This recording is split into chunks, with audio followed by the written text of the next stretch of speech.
This video honors legendary wrestlers we've lost in recent years, celebrating their incredible contributions to the world of wrestling. We also share heartfelt news about Alberto Del Rio that has deeply touched fans everywhere. Join us in remembering their remarkable lives and legacies, and don't forget to subscribe to keep their inspiring stories alive. Verne Gagne, born February 24, 1926, in Robbinsdale, Minnesota, was a legendary professional wrestler and promoter whose impact on the industry remains immense. Gagne was an exceptional athlete, excelling in both wrestling and football at the University of Minnesota, where he earned All-American honors in wrestling. After serving in World War II, he pursued a career in professional wrestling, debuting in the late 1940s. Known for his technical wrestling ability and athleticism, Gagne quickly became a top figure in the sport. He held the AWA World Heavyweight Championship a record 10 times and played a pivotal role in the success of the American Wrestling Association, AWA, which he co-founded in 1960. Gagne served not only as a wrestler, but also as a promoter, shaping the direction of the AWA and influencing the wrestling business. He was instrumental in the careers of several wrestling icons, including Ric Flair, Jesse Ventura, and Hulk Hogan, whom he trained and mentored. Gagne retired from active competition in the 1980s but remained involved in wrestling as a promoter and trainer. He was inducted into the WWE Hall of Fame in 2006, cementing his place as one of the sport's pioneers. In his later years, Gagne's health declined due to Alzheimer's disease, which affected his cognitive functions and ultimately led to his passing on April 27, 2015, at the age of 89. He died from complications related to Alzheimer's, marking the end of an era for professional wrestling. Gagne's legacy as a wrestler, promoter, and trainer continues to be felt in the industry he helped build. Alan Coage, born on October 22, 1943 in New York City, was a distinguished professional wrestler and mixed martial artist, best known by his ring name, Bad News Allen.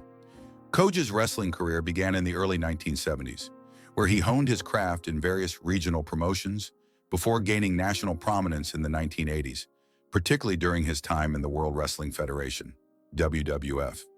As Bad News Allen, he built a reputation for his tough, no-nonsense persona and his ability to hold his own in intense rivalries with some of the biggest names in the industry.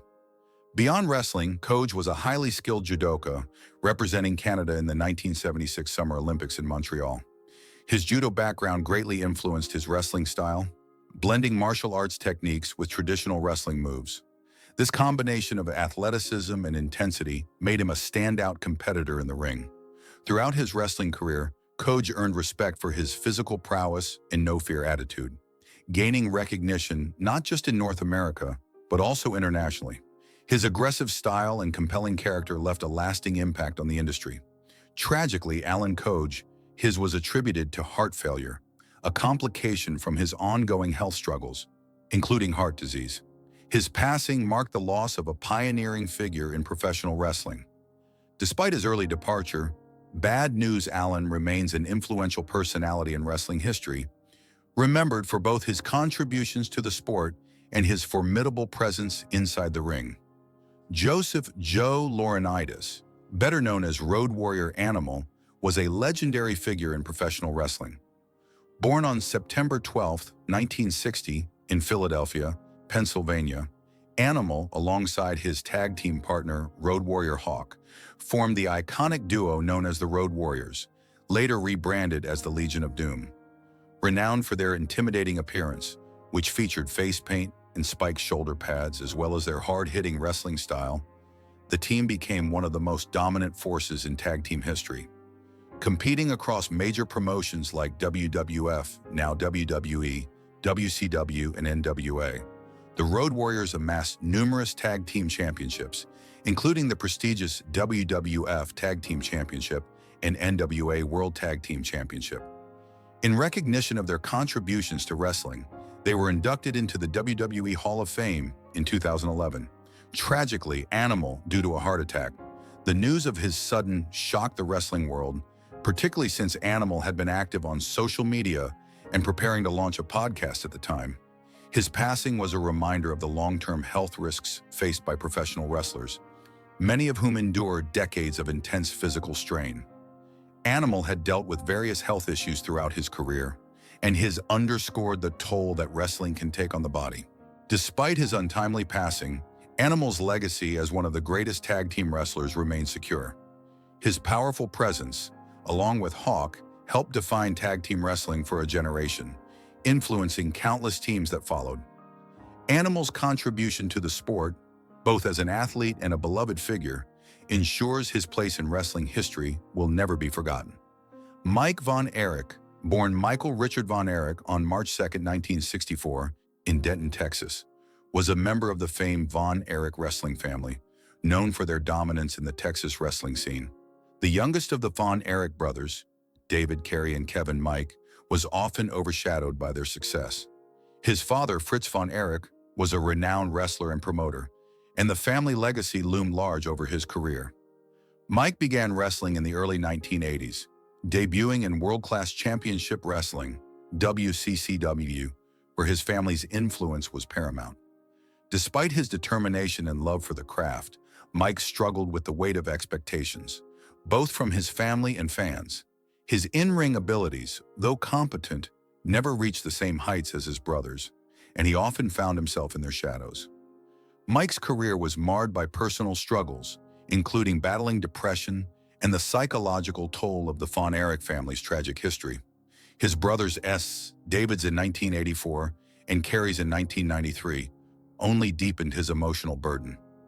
Mike's health issues were further exacerbated by chronic pain from wrestling-related injuries, which led to his reliance on painkillers. Tragically, Mike's life ended prematurely when he died on April 12, 1987, at the age of 23. His cause was a drug overdose, reportedly from a combination of painkillers and other substances. His passing came just a few years after David's, adding to the devastating series of tragedies that plagued the Von Erich family. Mike's left another scar on the family's already deeply troubled legacy, marking the loss of one of wrestling's most promising young talents. Adam Windsor, born on January 17, 1981, was a respected figure in professional wrestling, known for his dynamic performances and engaging personality. Over his nearly two-decade-long career, Windsor made a significant impact on the independent wrestling circuit. His athleticism, combined with his ability to connect with fans, made him a standout performer in both the United States and Europe. Windsor's versatility in the ring allowed him to seamlessly transition between roles, playing everything from a beloved hero to a devious villain, which showcased his range and dedication to the craft. Beginning his journey in the early 2000s, Windsor quickly earned a reputation for his commitment to wrestling and his strong fan connection. He competed in numerous promotions, gaining a loyal following and mentoring young wrestlers along the way. Outside of the ring, Windsor was known for his friendly and approachable demeanor. He often engaged in charity events and was involved with local wrestling schools, helping to shape the next generation of talent. Sadly, Adam Windsor. His was attributed to complications related to a long-standing battle with heart disease, which had been affecting his health for several years. The wrestling community was shocked by his untimely passing, as Windsor was beloved not only for his talent, but also for his generosity and warmth. He left behind a lasting legacy, inspiring those who knew him and those who watched him perform. Windsor's contributions to professional wrestling continue to be remembered fondly by fans and fellow wrestlers alike.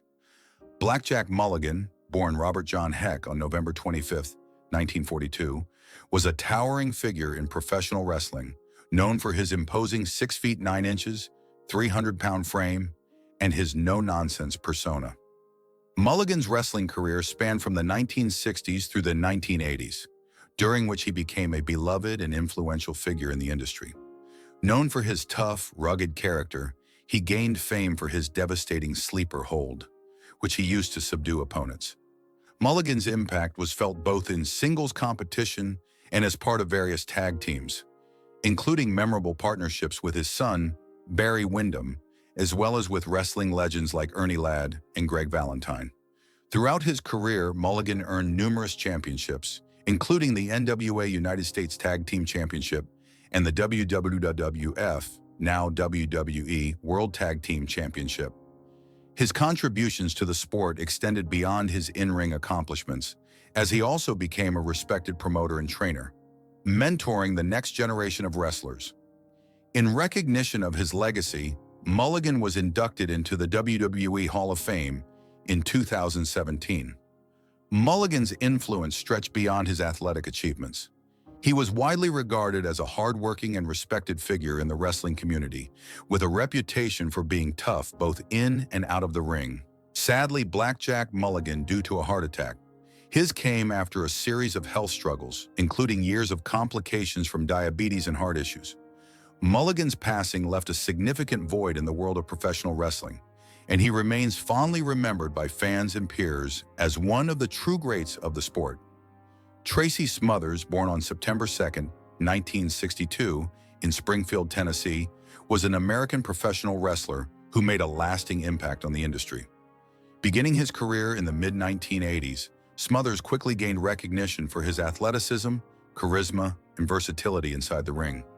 He worked for several major promotions, including World Championship Wrestling, WCW, Extreme Championship Wrestling, ECW, and the World Wrestling Federation, WWF, now WWE, establishing himself as both a skilled performer and a fan favorite. Smothers was particularly known for his contributions in tag team wrestling, where he teamed with notable partners like Steve Armstrong and Chris Candido. His in-ring style blended athleticism with humor, captivating audiences and making him a beloved figure among fans. Over the years, he captured multiple championships in both tag team and singles competition, proving his versatility. Beyond his wrestling career, Smothers was a dedicated trainer, influencing many of today's top wrestlers with his knowledge and passion for the sport. His strong work ethic, dedication, and larger-than-life personality earned him respect within the wrestling community. Tragically, Tracy Smothers, after a courageous battle with cancer, he had been diagnosed with leukemia in 2020, and despite his health challenges, he continued to inspire others with his strength and resilience. His marked the loss of one of wrestling's most charismatic and respected figures. Smothers is remembered not only for his in-ring accomplishments, but also for his contributions to the sport, his mentorship, and his enduring impact on both fellow wrestlers and fans.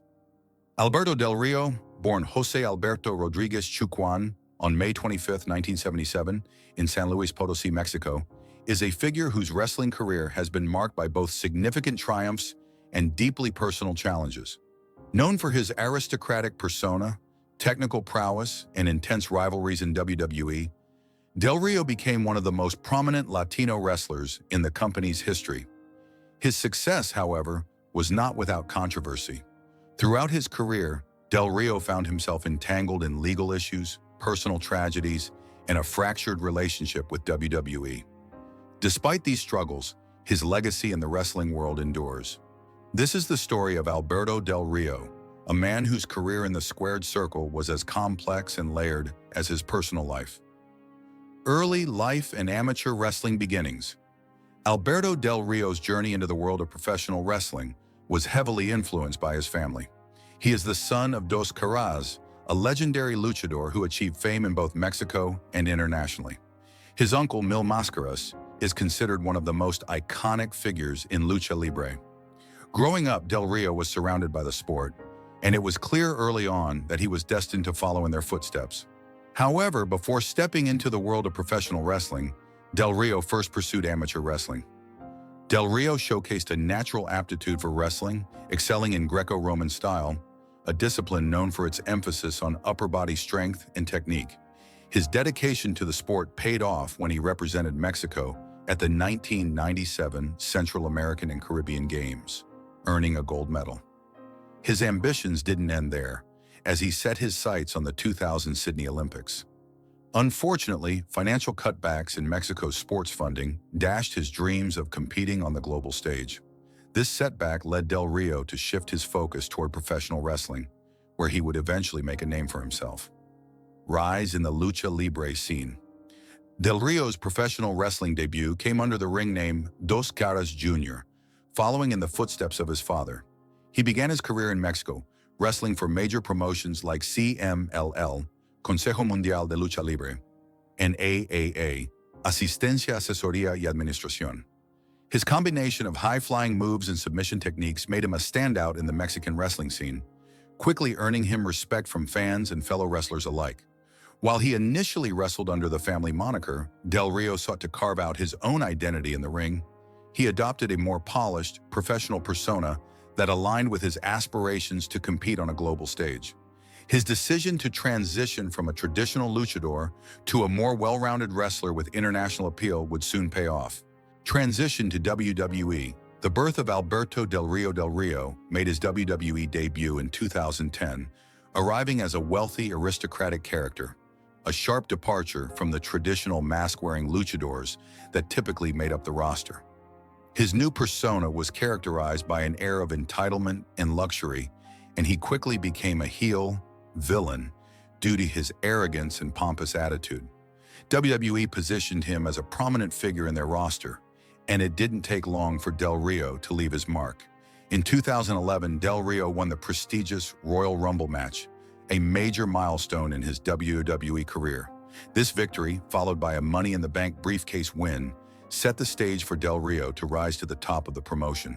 He eventually captured the WWE Championship, further solidifying his place as a key player in the company. His signature finishing move, the cross arm breaker, became a defining part of his in-ring style, further enhancing his status as one of the most technically skilled wrestlers on the roster. Del Rio's character continued to evolve throughout his WWE career. He had notable feuds with top stars like John Cena, Rey Mysterio, and CM Punk. His rivalry with Cena, in particular, was one of the highlights of his WWE tenure, as the two battled over the WWE Championship in several high-profile matches. Despite his success, Del Rio's time in WWE was marred by controversy and personal drama, which would later impact his career. Controversial exit from WWE. On August 7, 2014, Del Rio's WWE career came to an abrupt end following a highly publicized incident. According to reports, Del Rio confronted WWE's social media manager, Cody Barbieri, after Barbieri allegedly made a racist joke. Del Rio, known for his strong sense of justice, demanded an apology, but when one was not forthcoming, he slapped Barbieri. WWE deemed the incident unprofessional, and Del Rio was promptly released from his contract. The fallout from this incident was significant, as it marked the end of Del Rio's first WWE run. However, Del Rio maintained that this was not the first time Barbieri had made offensive comments, and that his actions were a response to repeated instances of disrespect. This controversy put a blemish on what had been an otherwise successful run in WWE. Post-WWE career and personal life. After his departure from WWE, Del Rio continued to pursue professional wrestling in other promotions, including a brief return to WWE in 2015 to 2016 in appearances in Impact Wrestling. However, his in-ring appearances became less frequent as speculation about his impending retirement began to grow, and Del Rio took steps away from the wrestling world to focus on his personal life. Del Rio's personal life has been anything but smooth. He married Angela Velkai in 2012, and the couple had 3 children together. However, their marriage hit a rough patch, and in 2016, Angela filed for divorce, citing adultery as the cause of their separation. The emotional toll of the divorce was compounded by the tragic passing of Velkai in 2022. The details surrounding her death remain private, but Del Rio made a public statement expressing his deep sadness and gratitude for the role she played in his life and the lives of their children. While his personal life continued to face turmoil, Del Rio also became embroiled in several legal battles. In 2020, Del Rio was arrested on charges of sexual assault and kidnapping. The case drew significant media attention, but the charges were ultimately dropped. Despite the legal resolution, the incident cast a shadow over Del Rio's public image and complicated his post-wrestling career. Legal troubles and health struggles. Del Rio's legal troubles were just one part of the story. As with many wrestlers, Del Rio faced the physical toll that comes with years of intense competition in the ring. Like many of his peers, Del Rio suffered from various injuries, including those to his neck, back, and shoulders. These injuries, coupled with the emotional strain of his personal and legal battles, led to increasing concerns about his mental health. In addition to his legal and health struggles, Del Rio faced ongoing challenges in maintaining a steady career in the public eye. His time away from WWE and the wrestling industry in general left fans wondering about his next move. While rumors occasionally surfaced about a potential return to WWE, Del Rio has consistently denied any such plans. Instead, he has focused on rebuilding his life, both personally and professionally. UFC commentary and new ventures. In an attempt to transition into a new phase of his career, Del Rio ventured into commentary. He joined UFC as a commentator, where his passion for combat sports and insightful analysis found a new outlet. His experience as a top-tier professional wrestler allowed him to bring a unique perspective to UFC broadcasts, and he quickly gained a following among fans. Del Rio's transition into the world of mixed martial arts commentary allowed him to stay engaged in the sports world without having to endure the physical toll of wrestling. Aside from his work with UFC, Del Rio has pursued various business ventures, though many details about these endeavors remain private. His ability to reinvent himself in the sports world demonstrates his resilience and determination to remain relevant despite the personal and professional challenges he's faced. Mental health and ongoing struggles. In recent years, Del Rio has been candid about his mental health struggles. Like many athletes who step away from the limelight, Del Rio has found the transition to life after wrestling difficult. He has openly discussed his battles with anxiety and depression, issues that have been exacerbated by the personal tragedies he has faced, including the death of his ex-wife and his ongoing legal battles. Despite these challenges, Del Rio has continued to focus on his well-being. He has emphasized the importance of mental health and the need for support systems in navigating life's hardships. By acknowledging his struggles, Del Rio has become a voice for others dealing with similar issues, using his platform to advocate for mental health awareness in the sports world. Legacy, a complicated but undeniable impact. Alberto Del Rio's legacy in professional wrestling is undeniably complex. On one hand, he achieved significant success in WWE, winning multiple championships and leaving a lasting mark as one of the top Latino wrestlers in the company's history. His technical wrestling skills, combined with his larger-than-life persona, made him a standout in the promotion. Del Rio's rise to prominence represented a shift in the representation of Latino wrestlers in mainstream wrestling, and his success inspired many young wrestlers who looked up to him. On the other hand, Del Rio's career was also marked by personal and legal controversies that have overshadowed his accomplishments. His abrupt exit from WWE, legal issues, and ongoing struggles with mental health have complicated his public image. Despite these challenges, Del Rio's impact on the wrestling world remains significant, as he helped pave the way for future Latino stars in WWE and beyond. As Del Rio continues to rebuild his life and pursue new opportunities, his story serves as a reminder of the complexity of public figures. His legacy in wrestling is not defined by his controversies, but by his contributions to the industry and his ongoing efforts to overcome personal adversity. Alberto Del Rio's journey, full of highs and lows, remains a testament to the resilience required to navigate the complexities of fame, personal struggle, and reinvention.